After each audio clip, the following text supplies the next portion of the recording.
Hello students. Now today your new topic is sum of n terms, introduction exercise 5.3. We have completed two exercises in this chapter and today we are going to study sum of n terms. So what is the meaning of sum of n terms? We have completed the topic of nth term. Find the nth term. And today you are going to learn sum of n terms. So what is this? What is its meaning? Sum of n terms. So I am going to write one AP. It means arithmetic progression. It is like suppose 5, 7, 9, 11, 13, 15, dash, dash, dash. This means infinite arithmetic progression. Sum of n terms. So what does it mean? Sum means total. You can also write total.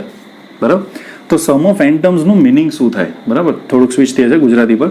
Sum of N ટર્મ્સનું meaning શું થાય? તો બધી વસ્તુઓનું total કરવું. કેટલી ટર્મ્સનું? N ટર્મ્સનું. N terms તમને ખબર નથી કે કેટલી ટર્મ્સ છે, તો એ બધી ટર્મનું સમ એટલે કે પ્લસ કરવું. હવે આ એરિથમેટિક પ્રોગ્રેશન જોઉં તો આગળ ચાલ્યા જ કરે. This is infinite arithmetic progression, so it is going on 5, 7, 9, 11, 13, 15 and so on. Okay, now હું એવું તમને કહું કે find the sum of first 30 terms of this AP. What does it mean? એવું કીધું છે કે find the sum of 30 terms of this AP, એટલે કે આ જે arithmetic progression છે ને એની 30 terms નું સમ કરો. સમ કરવું એટલે પ્લસ કરો. This is your first term, this is your second term, this is first term, second term, third term, fourth term and so on. આવી રીતે ટોટલ 30 ટર્મ્સ થાય એ બધાને પ્લસ કરો.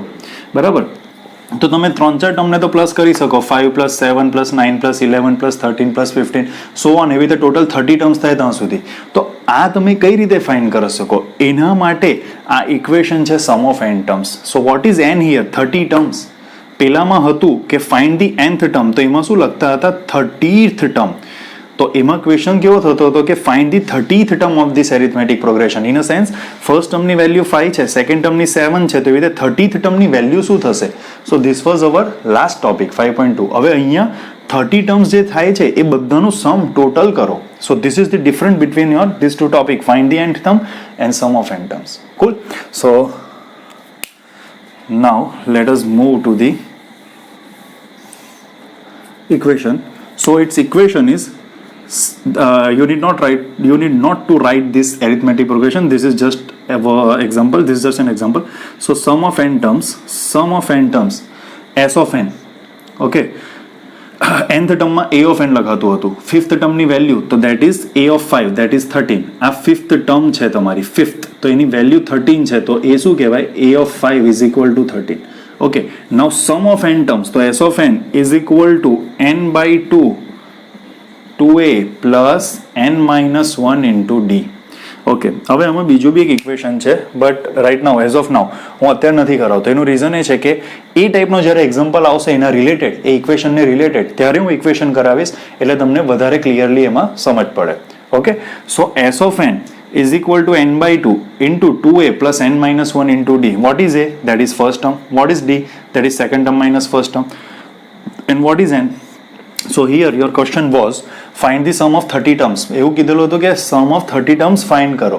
તો n કેટલો થાય? 30. તમારે 30 terms નો sum find કરવાનો છે અને એને કહેવાય s of 30. sum of 30 terms ને શું કહેવાય? s of 30.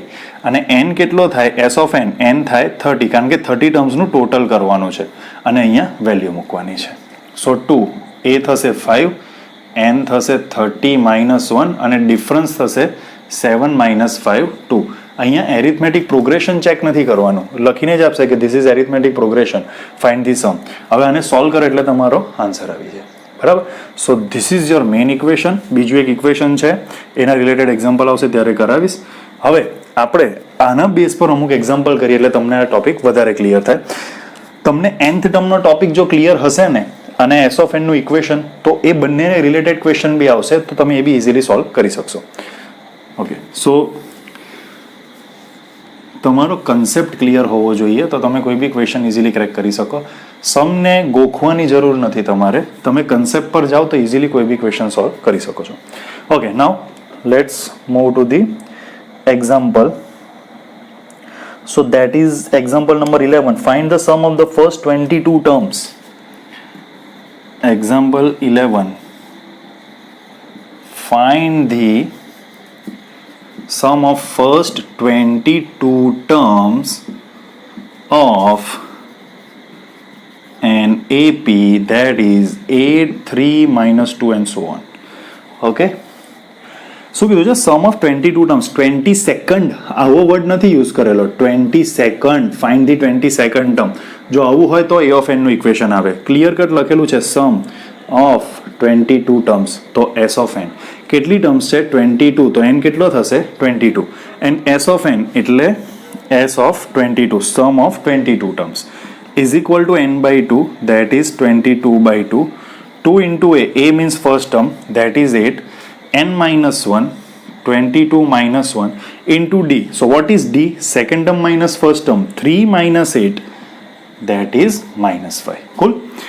So 22 divided by 2, that is 11. 2 8s are 16.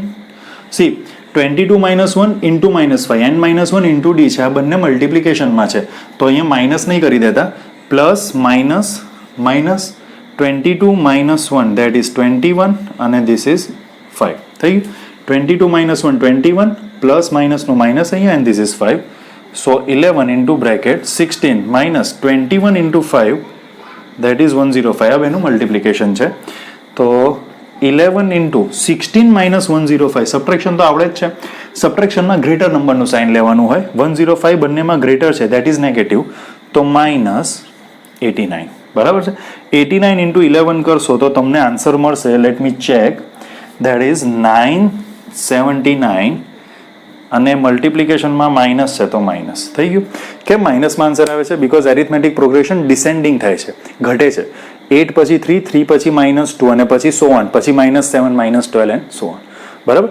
આ રીતે આ ક્વેશ્ચન સોલ્વ થશે. Very easy. Let's move to example number 12.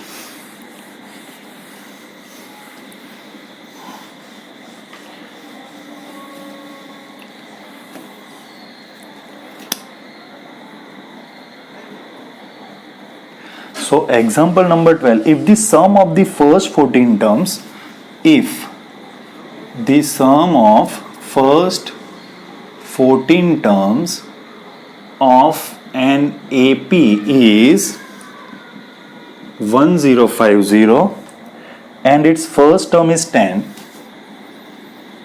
and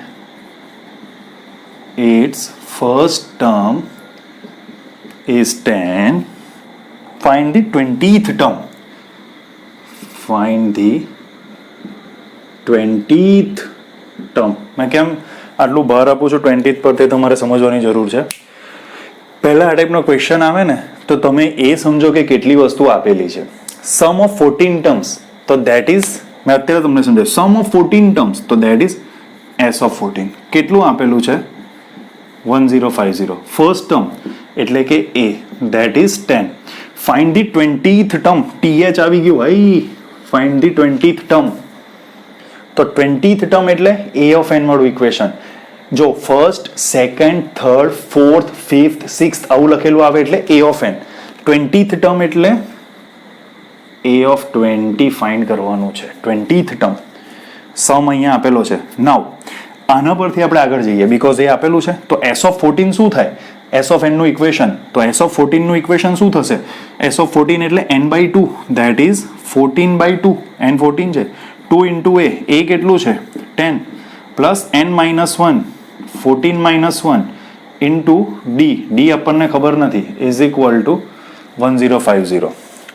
આના પરથી આ લખેલું છે s of n is equal to n by 2 બ્રેકેટમાં 2a plus n minus 1 into d. So we have given s of 14, sum of 14 terms. So s of 14 is equal to 14 by 2 bracket 2 into a, first term 10 plus n minus 1, 14 minus 1 into d. So s of 14 આ થઈ ગયું, is equal to 1050. is equal to માં value આપેલી છે એટલે s of 14 ની નીચે આને લખેલું છે, આ રીતે નથી લખેલું. ઓકે, તમે આ રીતે લખીને પછી વેલ્યુ લખો તો બી રોંગ નથી. હવે સમજો શું થશે. 2 7s are 14, તો 7, 2 10s are 20, 14 minus 1 13 into D. આવું થશે. હવે જોજો, આ 7 અને આ બ્રેકેટ મલ્ટિપ્લિકેશનમાં છે. 7 સામે જાય તો ડિવાઈડ થશે. તો 20 plus 13D is equal to 1050 divide by 7. So 20 plus 13D 1050 divide by 7. Division 10th સ્ટાન્ડર્ડમાં આઈ થિંક બધાને જ આવડે. તો 10 કોઈને નહીં આવડતું હોય તો 1050 divide by 7. So this is 150. હવે જો પ્લસ 20 એમ જશે તો માઇનસ 20 થશે. તો 13D is equal two 130. So what is D? અમુકને તો ખબર પડી ગઈ હશે. ડી સાથે 13 મલ્ટિપ્લિકેશનમાં છે, સામે જશે તો ડિવાઈડ થશે. સો what is D? D is equal two 130 upon 13. સો 13 10 130. ચાલો, ડી મળી ગયો. એ આપેલું છે, ફાઇન્ડ કરવાનું છે એ ઓફ ટી. તો હવે ઓફ 20, તો એના પર જઈએ. હવે pause the video to note it down, તમે નોટ કરી લેશો, પછી એ ઓફ 20 વાળો સ્ટેપ લઈએ. ચાલો, હવે તમને એ ખબર છે, ડી ખબર છે, ફાઇન્ડ કરવાનું છે એ ઓફ 20. 20th ટર્મ કીધું છે એટલે. તો એ ઓફ 20 નું ઇક્વેશન શું થાય? n by 2. n કેટલું છે? 20, કારણ કે 20th ટર્મ ફાઇન્ડ કરવાની છે. તો n બાય 2 ઇન્ટુ, જો એ ઓફ n નું ઇક્વેશન, A of n is equal to n by 2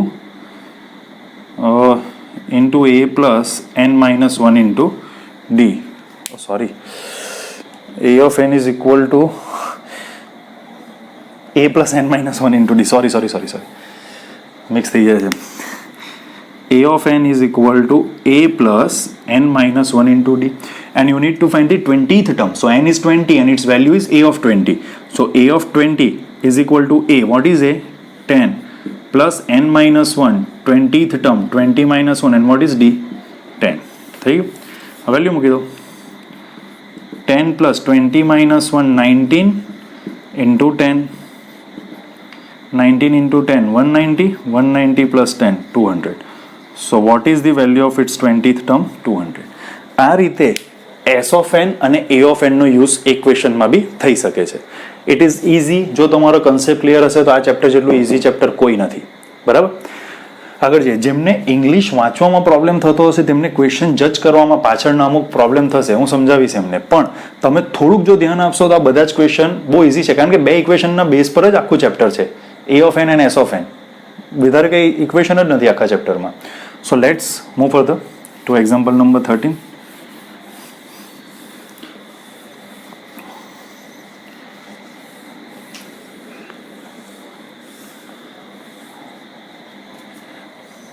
So our example number 13 is how many terms of an AP. એ લોકો લખીને જ આપે છે કે it is AP, arithmetic progression જ છે. 24 21 18 dash dash dash, that is called infinite AP, must be taken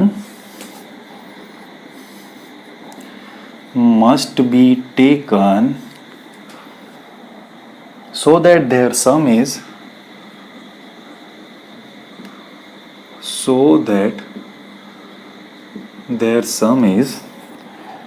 78.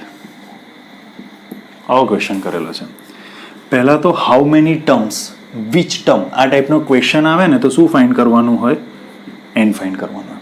Question પર ધ્યાન આપો તો how many terms of an arithmetic progression that is given 24 21 18 dash dash dash must be taken so that their sum is 78. એટલે એવું કીધું છે કેટલી આ ફર્સ્ટ ટર્મ છે, આ સેકન્ડ ટર્મ છે, આ થર્ડ ટર્મ છે, આ બધી ટર્મને હું પ્લસ કરતો જાઉં તો એવી કેટલી ટર્મને હું પ્લસ કરું તો મને એનો સમ એટલે કે ટોટલ 78 મળે. સમનો યુઝ થયેલો છે વર્ડ, એટલે સમનું ઇક્વેશન એસ ઓફ એન આ મૂકી જ દેવાનું છે તમારે, સમ વર્ડ દેખાય એટલે. થઈ ગયું. આ હવે તમે જો કે કેટલી વસ્તુ આપેલી છે, બરાબર છે ને.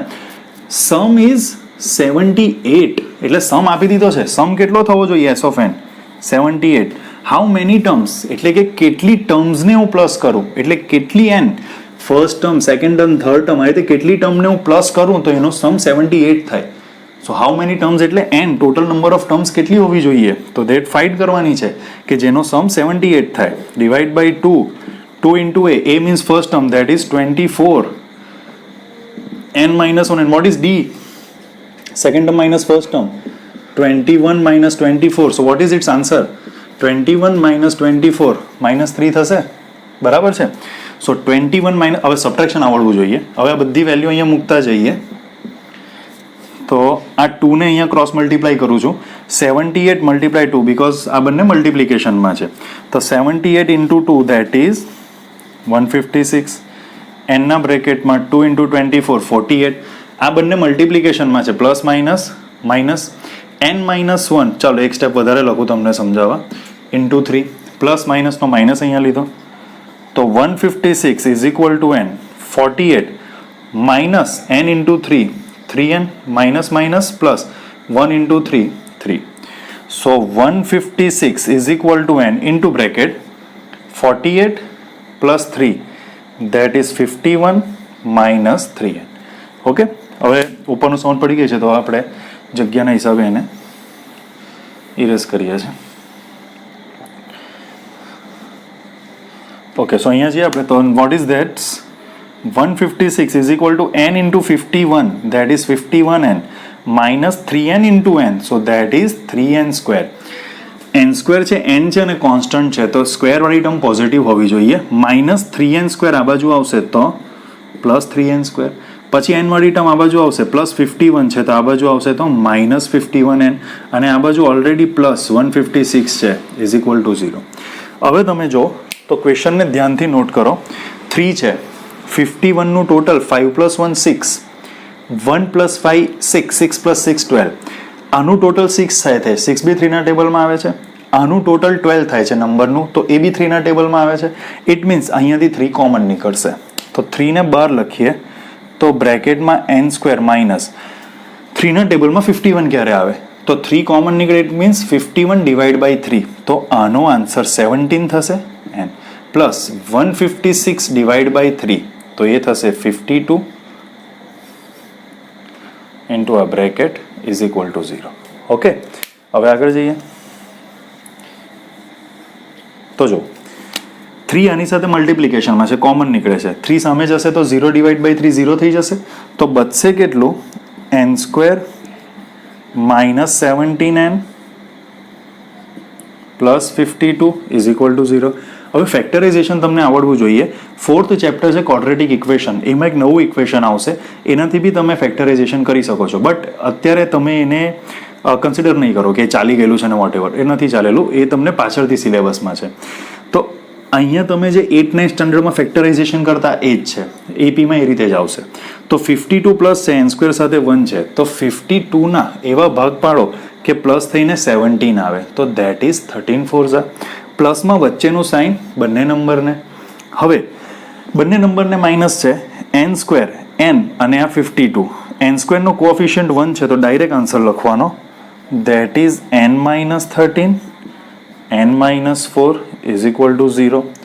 તો it means n minus 13 is equal two 0, n minus 4 is equal two 0. Minus 13 આ બાજુ જશે તો plus 13 so n is equal two 13, n is equal two 4. તો આનો મતલબ શું થાય છે, હાઉ મેની ટર્મ્સ, તો you can take either 13 terms or 4 terms. જો તમે ફર્સ્ટ 13 ટર્મ્સનું પ્લસ કરો તો બી 78 આવશે, પ્લસ 4 ટર્મનું પહેલી 4 ટર્મને પ્લસ કરો તો બી 78 આવશે. પહેલી 4 ટર્મ કઈ થશે એ બી તમને સમજાય. આન્સર આ છે, આ તમારો આન્સર. હાઉ મેની ટર્મ્સ, તો તમારે લખવાનું છે હાઉ મેની ટર્મ્સ, ક્વેશ્ચન પૂછેલો છે તો આન્સર.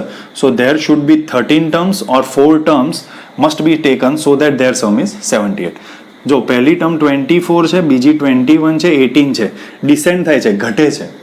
હવે 3 3 ઘટે છે તો આ 15. આ ફર્સ્ટ 4 ટર્મ 4 ટર્મને પ્લસ કરો ને તો એનો આન્સર આવશે 78. એવી રીતે 24 21 18 15 3 ઘટાડો 12 9 6 3 0 -3 -6 1 2 3 4 5 6 7 8 9 10 11 -9 -12 આ ટોટલ 13 ટર્મ્સ છે. આને પ્લસ કરશો ને તો બી આન્સર 78 જ આવશે. એટલે કાં તો તમે 4 ટર્મ છે, પહેલી 4 ટર્મ એને પ્લસ કરો તો 78 મળે, કાં તો ફર્સ્ટ 13 ટર્મ્સને પ્લસ કરો તો 78 મળે. Simple, this is sum. Okay, so let's go to example number 14. Easy છે, ઇઝી છે.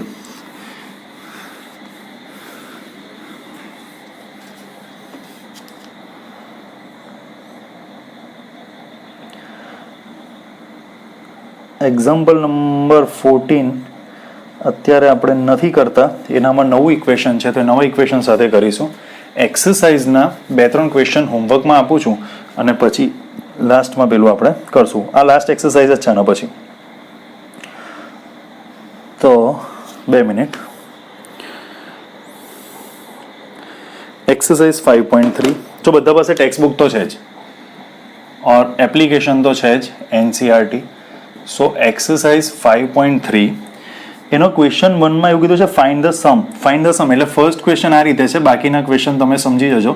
2, 7, 12 to 10 ટર્મ્સ એટલે એવું કીધું છે 10 ટર્મ્સનો સમ કરો. એટલે શું? S of 10 શોધવાનો. n/2 કેટલું છે? 10. 2 into a કેટલો છે? 2.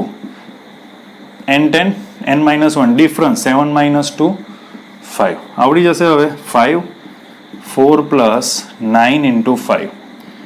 તો 5 ના બ્રેકેટમાં 4 પ્લસ, આમ એટલે જલ્દી કરો છું કારણ કે એકદમ બેઝિક સમ છે. This is 49. 49 5s are 245. બરાબર. સો આ તમારી 5.3 નો ક્વેશ્ચન 1 છે. તેની અંદર 4 ક્વેશ્ચન છે, એમાંનો ફર્સ્ટ ક્વેશ્ચન છે આ એરિથમેટિક પ્રોગ્રેશનના 10 ટર્મ્સનો સમ. થઈ ગયું. તો એવી રીતે બીજા 3 ક્વેશ્ચન છે તમારે કરવાના છે, એમાં પોઈન્ટવાળા છે અને રેશનલ નંબર બી છે. જો નહીં આવડશે તો હું કરાવીશ, નો વરીઝ. જો નહીં આવડશે તો આપણે કરશું, બટ તમે ટ્રાય કરજો. આટલું જે કરાવ્યું that was sum of n terms. આવડવું જોઈએ. નવું ઇક્વેશન સમનું જ છે, એના પર જ બેઝ છે, કંઈ નવું નથી વધારે, બટ એ ક્વેશ્ચનને આપણે એક્ઝામ્પલ સાથે રિલેટ કરશું. બરાબર. Thank you.